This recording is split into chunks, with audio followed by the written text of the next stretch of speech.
গত পর্বে আমরা আপনাদের অংশীদার করেছিলাম কলকাতায় গুয়াহাটি আকাশপথের এক যাত্রার গল্পে। 30,000 ফুট উচ্চতায় সেই অনবদ্য দৃশ্যের পাশাপাশি শেয়ার করেছিলাম ফ্লাইটের খরচ ও আইএলপি সংক্রান্ত গুরুত্বপূর্ণ তথ্য। আর আজকের পর্বে শেরগাঁওকে তালিকার শীর্ষে রেখে আমরা খুঁজে দেখব এমন এক হোমস্টে যেখানে ফিল পাবেন এক বিদেশি কটেজে ওঠার মতো। উপরে সিঁড়ি বেয়ে বারান্দায় উঠে গেলে দেখতে পাবেন এক অপূর্ব সুন্দর দৃশ্য।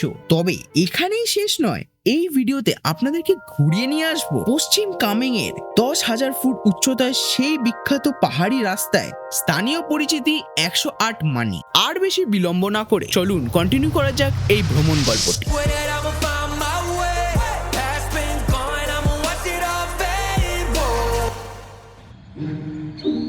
আশেপাশে একবার চোখ বুলিয়ে নেন, সবুজ প্রকৃতির মাঝখান দিয়ে এগিয়ে চলা এই পথটা কতটা যত্ন করে সাজানো, একটা আলাদাই অনুভূতি তৈরি করে দেয়, তাই না? আগেই ভেতরে ভেতরে একটা উত্তেজনা কাজ করছিল। এই ট্রিপটা কতটা মজার আর রোমাঞ্চে ভরা হতে চলেছে তার একটা আভাস যেন পাচ্ছিলাম। আর দেখুন, গল্প করতে করতে আমরা পৌঁছে গেলাম বালেমু আইএলপি চেক পয়েন্টে। এখানে আইএলপি চেক করার পর এবার আমরা প্রবেশ করলাম অরুণাচল প্রদেশে।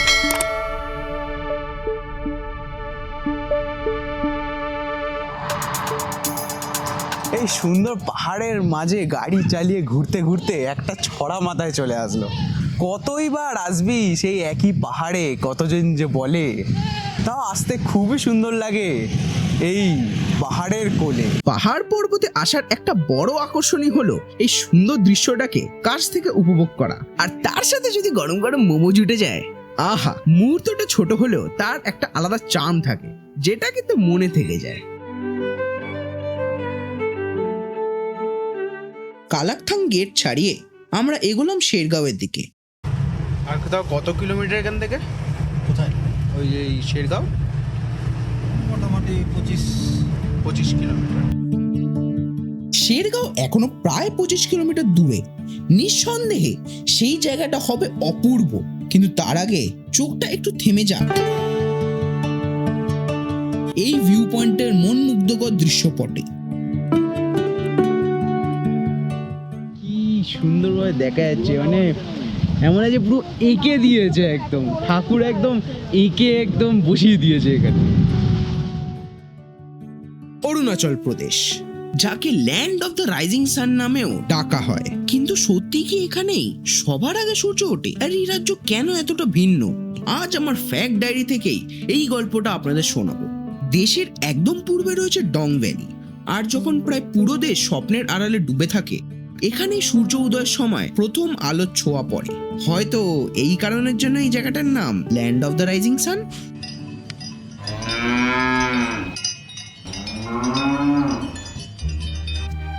টেনজিং গ্যাং ভিউ পয়েন্টে ছিল একটা ছোট্ট দোকান। লং রোড জার্নির পর শরীরে ক্লান্তিটা বেশ টের পাচ্ছিলাম, কিন্তু সেই দোকানে এক কাপ কফি পেয়ে তাতে চুমুক দিতেই শরীরটা যেন আবার চাঙ্গা হয়ে উঠল।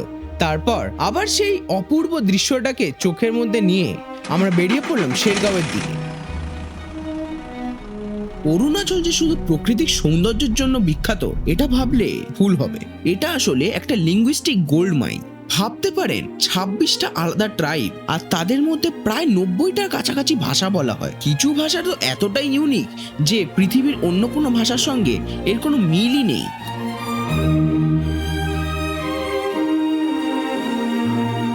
এই যে দেখুন, আমরা মূল সড়কপথ ছেড়ে ঢুকে পড়েছি সেই অপার্থিব ধূসর সরণিতে, যা নিয়ে যাবে আমাদেরকে আজকে থাকার আস্তানায়।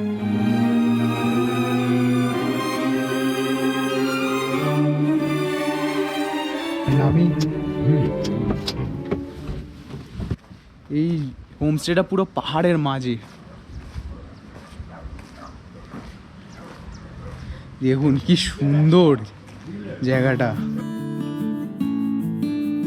যদিও এই হোমস্টেটি মেন সড়কপথ থেকে অনেকটাই ভেতরে আর এর রাস্তাটাও অনেকটা এবড়ো খেবড়ো, তবুও এখানকার অপূর্ব দৃশ্যের সৌন্দর্য আর হোমস্টের আপন ভাব পথের সব কষ্টকেই সার্থক করে তোলে।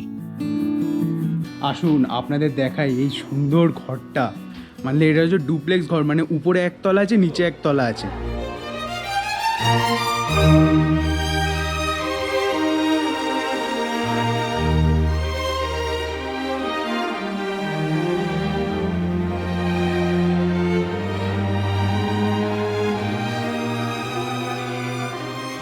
শেরগাঁওয়ের এই পাহাড়ি অঞ্চলের মাঝে অবস্থিত এই হোমস্টেটির প্রধান আকর্ষণ হলো এই সামনের লনটি। তবুও এখানকার দ্বিতীয় আকর্ষণের অ্যাওয়ার্ড যায় এই হোমস্টেটার ব্যালকনিটাকে। এখানে বসেই আপনারা একটা খুব সুন্দর দৃশ্য দেখতে দেখতে একটা দারুণ সময় কাটাতে পারবেন।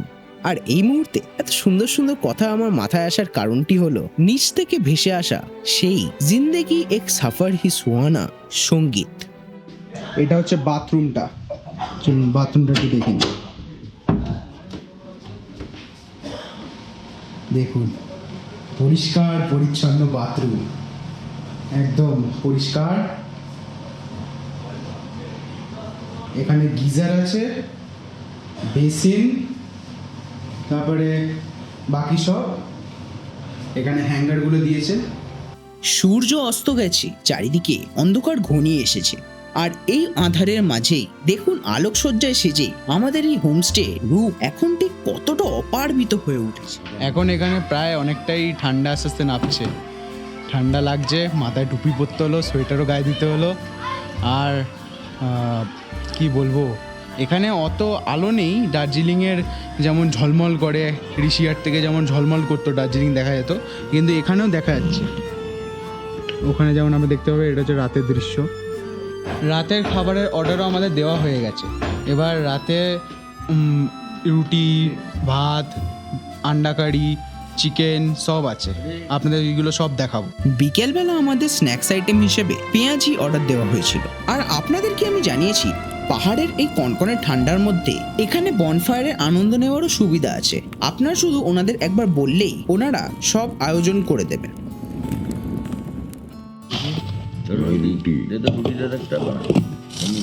আন্ডা কারিটা একটু খোলো তো, হেল্প করো তো, বুঝছো না? এটা হচ্ছে আন্ডা কারি।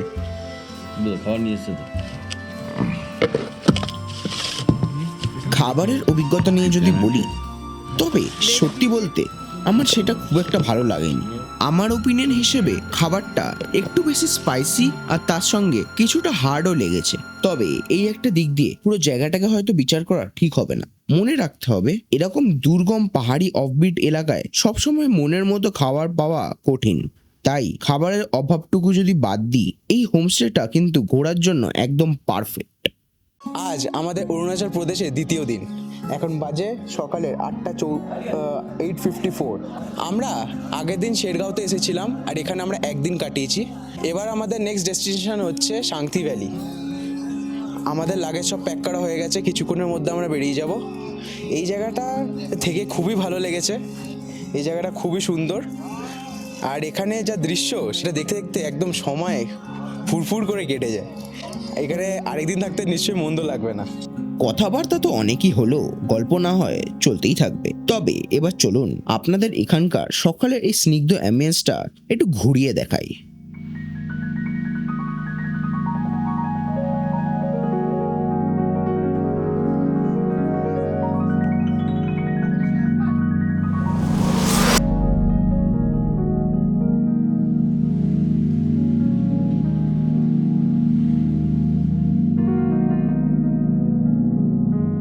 শেরগাঁও, যাকে ভালোবেসে সবাই ডাকে অরুণাচলের আপেল বাও।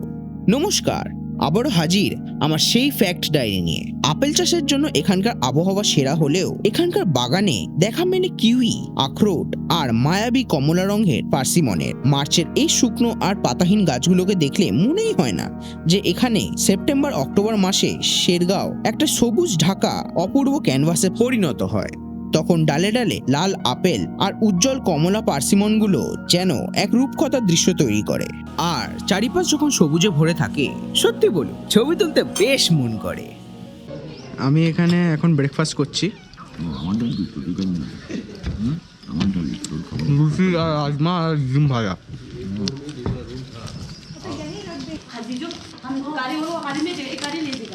आप ये इसका ओनर है क्या? जी जी। आपका नाम? मेरा नाम सोमू। अभी जैसे कि अभी ये रूम का जो आप लोग स्टे हाँ। किया उसका है 5000। अच्छा तो अभी उससे थोड़ा सा छोटा है, उसमें 3 एडल्ट्स के लिए है। उसका जो है 4000, जो आप जो बैठा है उसमें 4 एडल्ट्स के लिए ना। अच्छा हाँ और एक ट्री हाउस है, उसका भी 5000 ही है। अच्छा आप लोग जाके देख सकते पर वो ट्री हाउस देखने से।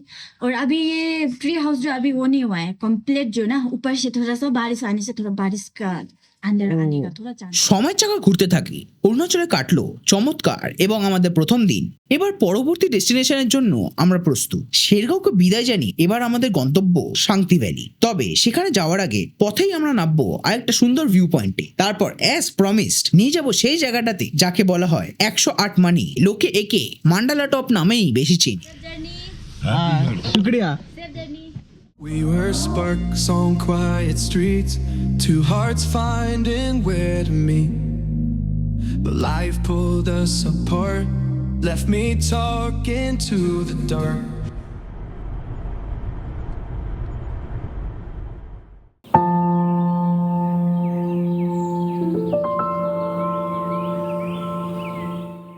এখন আমরা এসেছি দমকো ভিউ পয়েন্টে।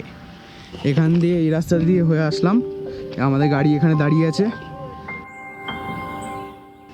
ওয়েলকাম টু দমকো ভিউ পয়েন্ট। আর দেখুন একবার,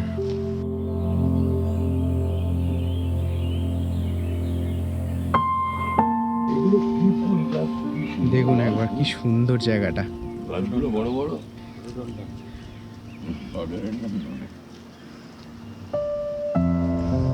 এত বড় একটা রাজ্য, কিন্তু প্রতি স্কোয়ার কিলোমিটার মাত্র 17 জন মানুষই থাকে, কারণ এখানকার টেরেনটা ভীষণ দুর্গম। বাই দ্য ওয়ে, তুলনা করলে কলকাতাতে প্রায় 24,000 থেকে 30,000-এর কাছাকাছি পার স্কোয়ার কিলোমিটারে মানুষ থাকে। আর এটা না বললে তো চলেই না যে অরুণাচলের বুকে লুকিয়ে আছে পৃথিবীর দ্বিতীয় সবচেয়ে বৃহত্তম এবং ভারতের সবচেয়ে বড় মনেস্ট্রি, তাওয়াং মনেস্ট্রি। কিন্তু আজ না, এই গল্প সিরিজের পরের দিকের এপিসোডে নিয়ে আসবো সেই মনেস্ট্রি। এখান থেকে মান্ডালা টপ আর 21 কিলোমিটার। শেরগাঁও থেকে মান্ডালা টপ প্রায় 60 কিলোমিটার। গুগল ম্যাপ জানালো সময় লাগতে পারে 1 ঘন্টা 46 minute on a constant accelerator.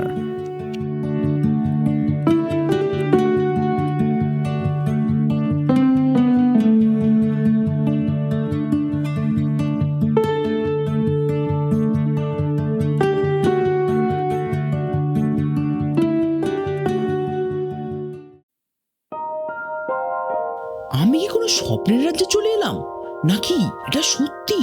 অরুণাচলে দাঁড়িয়ে এই প্রশ্নটা বারবার মনে আসাটাই স্বাভাবিক। দেখুন একবার, আমি এখন দাঁড়িয়ে আছি সমুদ্র পৃষ্ঠ থেকে প্রায় 10,000 ফুট উচ্চতায়, যেখানে মেঘ আর পাহাড় সারাক্ষণ একে অপরের সাথে খেলা করে। এটি অরুণাচল প্রদেশের একটি লুকানো রত্ন, মান্ডালা টপ।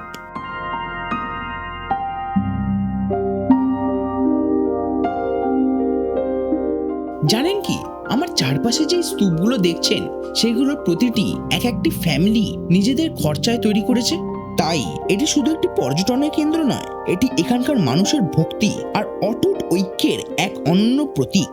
আমি মান্ডালা টপের এই বুদ্ধ স্ট্যাচুর এই যে এই ঘোরপাকটা আছে সেইটা থেকে আমি হাঁটতে হাঁটতে এখানে আসলাম। আর দেখুন একবার চমৎকার ভিউ। এখানকার 360 ডিগ্রি ভিউ যখন পুরোপুরি পরিষ্কার থাকে তখন মনে হয় যেন কোনো শিল্পীর নিপুণ হাতে আঁকা ক্যানভাসের ভেতর দিয়ে আমরা হাঁটছি।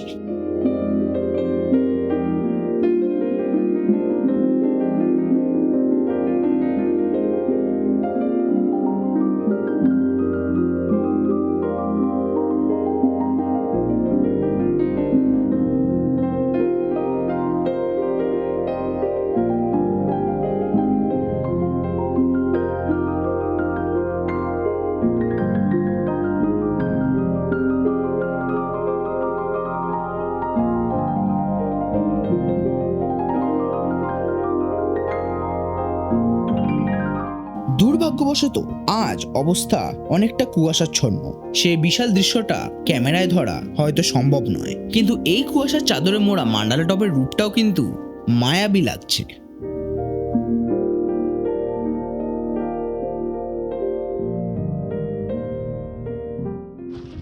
এখানে যে এই সিঁড়িগুলো আছে না, এই বুদ্ধ স্ট্যাচুটার উপরে ওঠার জন্য,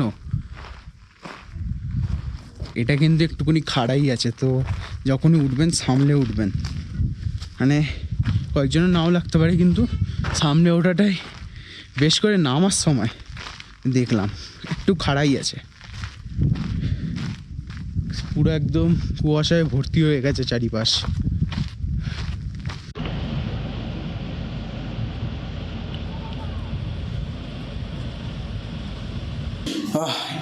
বাইরে কি ঠান্ডা।